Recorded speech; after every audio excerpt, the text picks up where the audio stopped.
এ সম্পদ আমাদের বেশি দিন থাকবে না। এ সম্পদ আপনার আমার মৃত্যুর কারণ হবে। কথা বলেন না কেন? যে জামানা পড়ছে দেখছেন না, অবস্থা খুবই খারাপ। আপন সন্তান তার পিতাকে 10 টুকরো করেছে চট্টগ্রাম, শোনেননি? কয় টুকরা? 10 টুকরো করে হত্যা করেছে। সেই ছেলেকে গ্রেপ্তার করে তার বাবার দেহের অনেকগুলো খণ্ড পাওয়া গেছে, কিন্তু মাথাটা পাওয়া যাচ্ছে না। আজকে পিবিএ লোকজন তাকে নিয়ে যায় তন্ন তন্ন করে খুঁজতেছে, কিন্তু বাপের সেই মাথাটা রাখছে কোথায়? একবারে সমুদ্র সৈকতের নিকটবর্তী।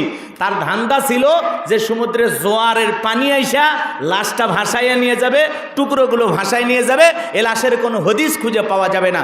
পরিকল্পিতভাবে সম্পদের লোভে আপন পিতাকে সন্তান হত্যা করে 10 টুকরো যদি করতে পারে, কোন জামানায় বসবাস করতেছেন?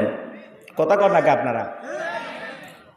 আপনারা বুঝতেছেন না? না, আহা, সামান্য সম্পদের লোভ। আহা, আপন ছেলে আপন পিতাকে, চিন্তা করছেন?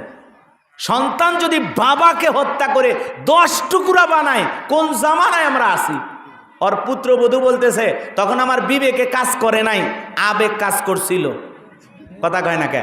তার পুত্রবধূর কণ্ঠ কিন্তু হেভি, কথাগুলো মারাত্মক কথা। তখন বলতেছে আমি আমার সন্তানের মুখের দিকে তাকাইয়া স্বামীর বিরুদ্ধে কিছু বলতে পারি নাই। আমার কি কষ্ট হয় নাই? আমি কি কখনো বলেছি আমি নির্দোষ? আমিও সহযোগিতা করেছি, এজন্য আমিও অপরাধী। কথা কয় না কে?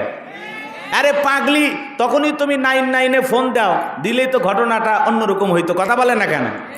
তো যাই হোক, ওই যে স্বামীর দিকে তাকাইয়া স্বামী সম্পদের লোভে যদি বাবারে হত্যা করে, তো আমি বেটার বউ কি কেমনে ঠেকাবো? কথা কয় না কেন?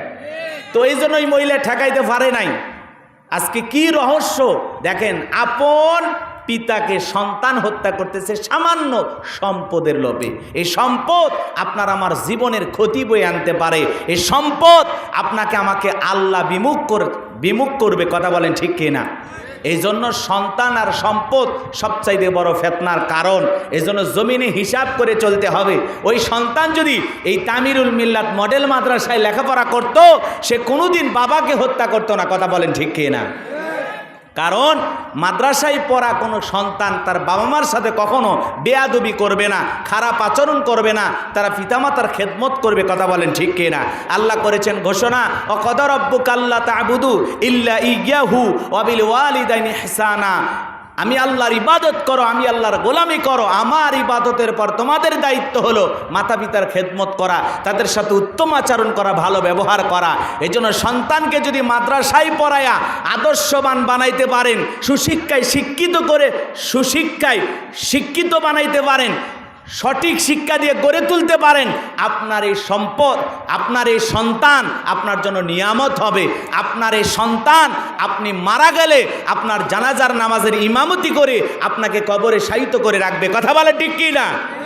আর যদি এরকম মাদারু জুয়ারু নিশাখর সন্তান জন্ম দিয়ে দুনিয়ার জমিনে রেখে যান, ও সম্পদের জন্য আপনাকেও হত্যা করতে 1 মিনিটও চিন্তা করবে না। কথা বলে ঠিক কি না?